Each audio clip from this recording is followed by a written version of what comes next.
بسم اللہ الرحمن الرحیم۔ پاک پروردگار کے بابرکت نام سے شروع کرتا ہوں جو دلوں کے راز خوب جانتا ہے۔ تمام ناظرین کو روحل وائس چینل میں دل کی گہرائیوں سے خوش آمدید اور محبتوں بھرا السلام علیکم۔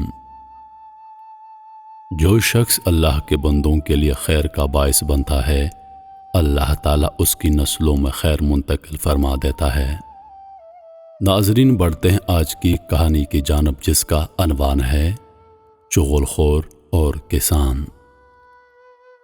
کسی گاؤں میں ایک چغل خور رہا کرتا تھا۔ دوسروں کی چغل خوری کرنا اس کی عادت تھی اور وہ کوشش کے باوجود اس عادت کو نہ چھوڑ سکا۔ اسی عادت کی وجہ سے اسے اپنی ملازمت سے ہاتھ دھونا پڑے۔ کچھ دن وہ اپنی جمع پونجی پر گزر بسر کرتا رہا۔ پھر جب نوبت فاقوں تک آ گئی تو اس نے گاؤں چھوڑ کر کہیں اور قسمت آزمائی کرنے کا فیصلہ کیا۔ وہ تھوڑا سا ضروری سامان ساتھ لے کر سفر پر روانہ ہو گیا اور چلتے چلتے ایک اور گاؤں میں جا پہنچا۔ یہ گاؤں اس کے لیے نیا تھا اور اسے وہاں کوئی نہیں جانتا تھا۔ وہ ایک کسان کے پاس گیا اور اسے ملازمت کی درخواست کر دی۔ کسان اکیلا تھا اور اسے ملازم کی ضرورت تھی۔ چغل خور اتفاق سے کھیتی باڑی کا سارا کام جانتا تھا، اس لیے کسان اسے اپنے پاس ملازم رکھنے کو تیار ہو گیا۔ کسان نے جب چغل خور سے تنخواہ کی بات کی تو چغل خور نے کہا، آپ مجھے صرف روٹی کپڑا دے دیں اور یہ اجازت دے دیں کہ 6 ماہ بعد آپ کی صرف ایک چغل خوری کھا لیا کروں گا۔ کسان یہ سن کر پہلے تو بہت حیران ہوا، پھر دل میں سوچنے لگا، مفت میں نوکر مل رہا ہے، خالی روٹی کپڑے میں کیا برا ہے؟ 6 ماہ بعد ایک چغلی کھا لے گا تو کیا بگاڑ لے گا؟ چنانچہ اس نے چغل خور کو ملازم رکھ لیا۔ 6 مہینے گزر گئے۔ کسان تو چغل خور کی بات کو بھول چکا تھا، مگر چغل خور کو یہ بات یاد تھی۔ معاہدے کی روح سے وہ کسان کی چغلی کھا سکتا تھا۔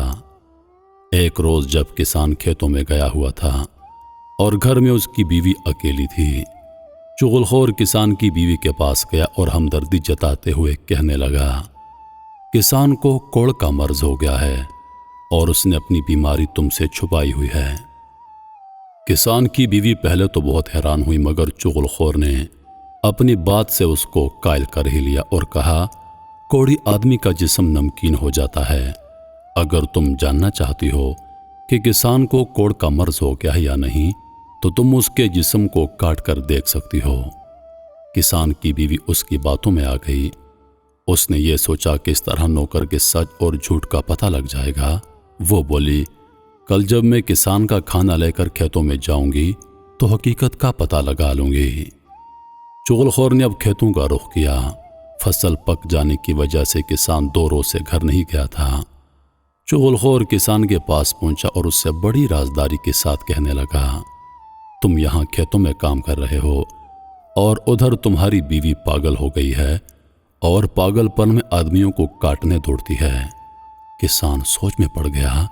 چغل خور نے کہا، اگر تمہیں میری بات کا یقین نہیں آ رہا تو کل جب وہ کھانا لے کر آئے گی تو خود دیکھ لینا۔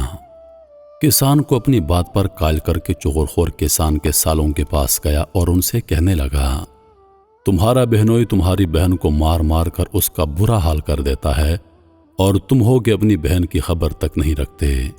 کسان کے سالوں نے جب اس کی بات کا یقین نہیں کیا تو چغل خور کہنے لگا، اگر تم یہ سمجھتے ہو کہ میں جھوٹ بول رہا ہوں تو کل دوپہر کو جب تمہاری بہن کھانا لے کر کھیتوں میں جائے گی اس وقت تم خود دیکھ لینا کہ کسان تمہاری بہن کو کس طرح مارتا ہے۔ کسان کے سالے چغل خور کی باتوں میں آ گئے اور کہنے لگے، اچھا کل ہم کھیت میں چھپ کر سب کچھ اپنی آنکھوں سے دیکھ لیں گے۔ چغل خور ان سے رخصت ہو کر کسان کے بھائیوں کے پاس گیا اور ان سے کہنے لگا، تمہارے بھائی کے سالے ہر چوتھے روز آ کر اسے مارتے پیٹتے ہیں اور تم ہو کہاں؟ اپنے بھائی کی مدد کو کیوں نہیں آتے؟ انہوں نے چغل خور کی بات پر شک کیا تو وہ کہنے لگا، اگر تمہیں میری بات کا یقین نہیں آ رہا تو کل دوپہر کو کھیتوں میں آ کر اپنی آنکھوں سے دیکھ لینا کہ کسان کے سالے اسے کیسے مارتے ہیں۔